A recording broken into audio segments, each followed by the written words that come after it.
আপনাদের কাছে একটা রিকোয়েস্ট, আপনারা মিডিয়ারা সব পারেন, অন্তত ফ্যামিলিতে যেন লাশটা পাই আমরা। ওরা কিন্তু লাশ গুম করে ফেলাবে ভাই, অন্তত লাশটা জীবিত তো আর পাবো না, লাশটা যেন আমরা প্রত্যেকটা ফ্যামিলি পাই।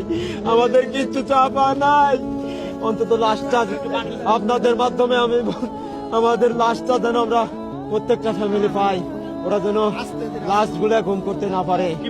ভাই দুর্ঘটনা ঘটছে ভাই এখানে, ব্রেক ফেল কেমনে বুঝলাম, ভালো গাড়ি ওইখানে নিয়ে গাড়ি দাঁড় করাই রাখছে ব্রেক করে।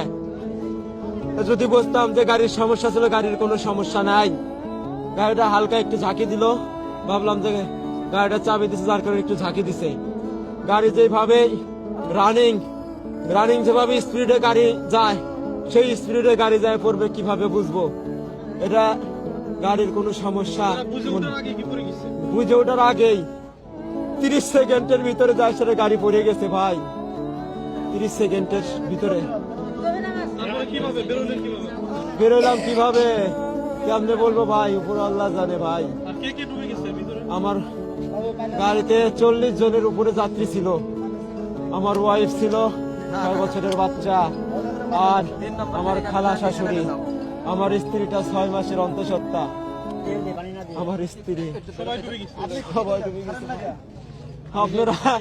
আপনারা মিডিয়ার মাধ্যমে ভাই আমাদের ফ্যামিলিতে যেন প্রত্যেকটা লাশ অন্তত পাই, আমাদের চাওয়া, এছাড়া আর কিছু চাওয়া নাই ভাই। এখন তো আর জীবিত কাউরে সম্ভব না, আপনারা দয়া করে লাশগুলো আমাদের ফ্যামিলিতে দেওয়ার ব্যবস্থা করেন।